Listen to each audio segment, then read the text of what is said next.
Ellen Shaughnessy, and welcome to our Positive Pros Pandemic Series. What we do is we invite a professional that's related to real estate to join us. And I'm the broker of Freebridge Realty. We're an independent boutique brokerage licensed both in Pennsylvania and New Jersey. And we recently moved our office. We're at an exciting new location downtown in Easton at 120 Northampton Street. And when we were installing our gas-fired stove, have somebody that could elegantly drill through 12 inches of masonry. So in order for our heat stove to be vented.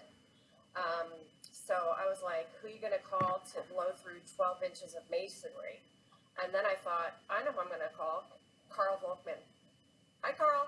Hey, Ellen, how's it going? Good. You're Good. sideways. Hey. I don't know. Oh my God, am I sideways? Doesn't look sideways to me. How's it going today? Good, good. And yourself? Good. So I was just telling our followers how I needed somebody to drill through this 12-inch masonry wall, and Fun times. And you guys did a great job. Really elegantly done. Things could Thank have you. gone very wrong there. Yeah, pretty much. Well, you never really know what it's going to be behind a wall until you actually start getting into it. But we got pretty lucky. Actually, it went very smooth. So thanks for that. So welcome to Positive Pros, and just want to start out by finding out how you got into the HVAC field. Actually, it's a funny story. Originally, I thought I was going to go into a cooking career. Believe it or not, I actually trained at a hospital kitchen, and I went on to work at a gourmet food place after that. And it was like working in the kitchen, like, staring at the walls, going crazy. And I just said, you know what, this isn't for me. And I just got out of there and I started working on air conditioning and never turned back. So,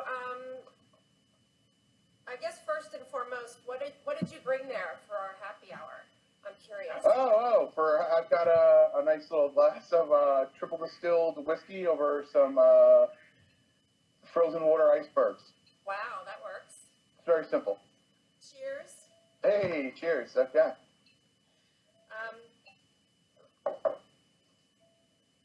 Okay, so how long have you been in the HVAC? HVAC is heating, ventilation, and air conditioning. Yes. I've been in heating and air conditioning about 20 years now. I started out in New York in about 2000. I worked at the HVAC union 638 for about 10 years, working in mostly high rises in Manhattan. Mostly commercial. I did almost all commercial HVAC for that time. A little bit of residential, more high-end stuff here and there. So for high rises, did you have to have like helicopters bringing the equipment, or you bring it? Actually, I wasn't on that end of things. I was actually on repairs. So we would repair everything. Everything would get repaired. Unless it was like completely shot, it would get repaired because obviously so many, maybe probably in the millions instead of thousands to get stuff replaced, so we did a lot of fixing. And then, so what brought you out to the Lehigh Valley? Lehigh Valley, really, I was probably like burnt out from working in Manhattan 10 years, and I had to drive every day because I had the work van, and like I said, I was doing HVAC service, so every morning I get up, drive into Manhattan, drive around Manhattan, usually very slow in traffic, and then drive home. And another thing is I actually wanted to own a home, and New York just wasn't feasible for me to own a home. So that's how we came out. That's how we ended up out here in Hellertown.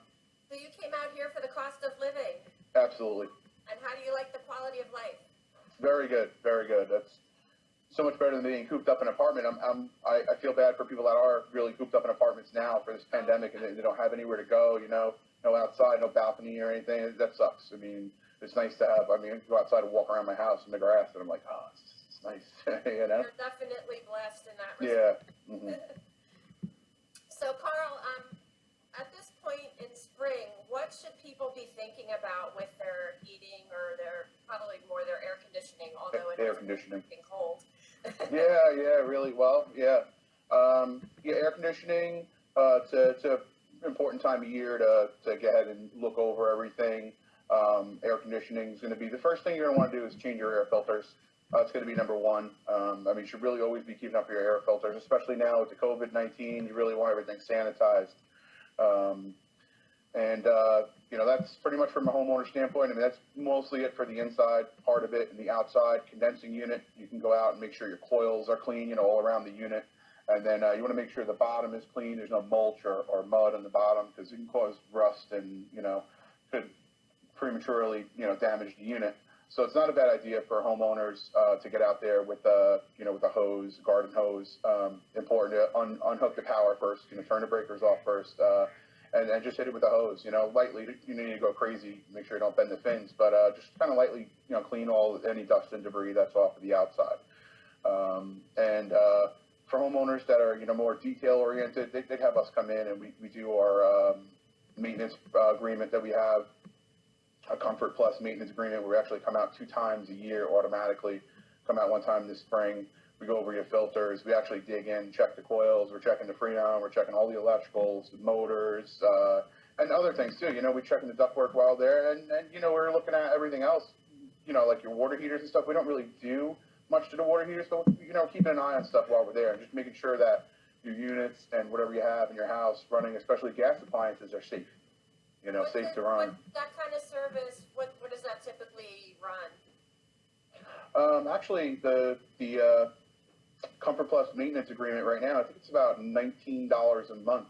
Wow. For a typical home with 1 unit, and there'll be like 1 heating system, 1 air conditioning system, and that's for a gas heater or a heat pump unit. All right, I'm just putting your phone number up here for some. Thank you. Some of our guests are asking for it. Well, it might be a little backwards, so it's. Oh, it's backwards. I'll post this after we finish our live stream. Thank you. It's Carl VolkmanandSons.com. No and. CarlVolkmanSons.com. Correct. So, Governor Wolf considers you to be an essential worker for HVAC emergencies. So have they kind of outlined like what emergencies limitations are, or? Yes. As far as emergencies are concerned, we're there for anything. If you're having a problem, if you're having water leaking in your house or no heat or something, we're going to come right out because obviously that's important. As far as estimates and service calls, we're doing them. Estimates we're trying to do virtually. Construction we're not doing right now. We weren't not allowed to do any construction, but as of May 1st, that's going to be opening up. I just got word of that, I think, yesterday. That's exciting. Yeah, it's gonna open up a lot of it. There's a lot of businesses that are really, really slowed down because of that. There's some businesses that are all construction, and we're really lucky to be like a mix of both construction and repairs and whatnot, maintenance. So when you do have to go to someone's home, what kind of precautions do you guys take now for the pandemic? Right now, when we do go out, what we're trying to do for estimates and actually even for service calls, we're trying to do a phone call first or a virtual service call where we can actually get on like a video FaceTime or something and try to see what's going on there before we come out. We can't identify what's going on as far as service calls are concerned, but sometimes we can. Sometimes it's something that's really acute and we can see what it is, and then we can maybe get some type of parts or anything if we needed beforehand and come out.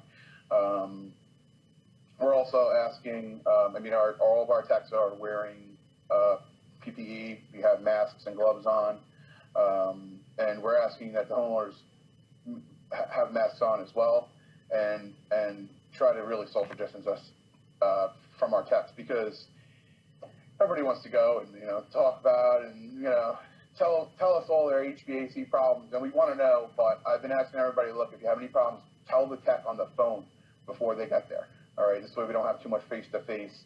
And we're also asking everybody, if they can let us in a basement door or a side door or a garage door, any other way to access, their mechanical room or utility room, without, going through the house or without contacting anybody. And it's been actually working out pretty well. Yeah, we just had low water pressure. We're on a well here, and I went downstairs, and sure enough, there was definitely a leak. No, okay. And then I called the plumber, and he's like, "Why don't we FaceTime and you can show me like how bad it is, and let me figure out if I need to get there like tonight." Yeah, you can identify if it needs parts and whatnot. That's great. Yeah. So did you get that all taken care of? It really worked out well, and he wound up coming the next morning, and and then I just had my mask. We both had a mask. Let him in, stepped away, let him do his thing, and then so pretty seamless. Nice, yeah, good, yeah. That's pretty much what we're trying to do too, and it's great. I got to say, people are really respecting the boundaries, so it's been working out pretty good. So, with all these germs, let's talk about indoor air quality a little bit. Everybody's stuck in their homes now. What should they be looking for as far as any indicators or signs if there might be some kind of an HVAC issue in their home or apartment? Excellent question. Indoor quality, I mean, not just during a pandemic and being worried about a virus. This is not the only time to pay attention to these things, because typically we do spend like 90% of our time indoors, believe it or not, and we breathe a lot of gallons of air a day. It really is. The number one thing, as I said before, is filters. Change them, clean them. I'm not actually a huge fan of washable filters. I mean, depending on, of course, the type of system it is. But for regular forced air systems, I really just like the throwaway filters. It's more sanitary. And filter, actually, it's a MERV rating on a filter. It's a maximum efficiency rating. And a MERV 13, which is like a pretty high, like a pretty really tight filter, claims that it can filter out like 80-something% of viruses. So having a MERV 13 filter or better is a good idea. Even MERV 11 is pretty good too, and it really filters out a lot of particulates and dust in the home. Different levels, something you can put in like a mini split or... No, now mini splits, see, then those are the ones that are going to have washable filters in them. But those, we'll take them out and we'll clean those. Those are able to, they're small enough, you can put them in a sink, and you could sanitize them. I was at one of our clients last week, a bike shop, and they have all mini splits, and we took all the filters out and we sanitized those. We also sanitized all the coils as well, so that, they're going to be safe there with air. Another important thing would be humidification. So I can achieve that with a whole home humidifier, and between 40 to 50% is where we're going to want to be for humidity in a home. Viruses do really well and thrive in dry environments, so we're going to want to keep it nice and humid, to keep that stuff down. Another part of air quality would be a fresh air. You can achieve it with a fresh air intake, which is just like one duct kind of coming from outside, going into your return where the air sucks in. And it's kind of ghetto. You'd really want to have what's called an ERV unit. It's an energy recovery unit, and it exhausts stale air out of the home and pulls fresh air in. And that's all filtered, and it's also tempered as the cold air, or, depending on what the temperature is. If it's cold outside, the cold air coming in, the warm air from the inside the house kind of crosses over inside the box, and you save some of that temperature so that the air coming back in isn't too far off from the temperature in the house. Okay. And I can go on and on about air quality. I mean, that could be a whole 2-hour webinar. I mean, I've been watching quite a few of them, especially with this virus thing, and I'm like, sometimes I'm like falling asleep, like it's too much, we're getting too detailed. But those are the most important. Yeah. But filtration, humidification, and fresh air. It's probably going to be your three main, most important things when it comes to air quality. Well, Carl, I commend you on the way your business has been able to pivot during this pandemic, and cheers to you. Oh yeah, cheers to you too. Thank you, Alan. Thanks for being our Positive Pro today, and again, our guest, sorry it's backwards, Carl Volkman and Sons, 484-704, Carl. Happy weekend, everybody. Thanks for joining. Take care, Alan. Thank you.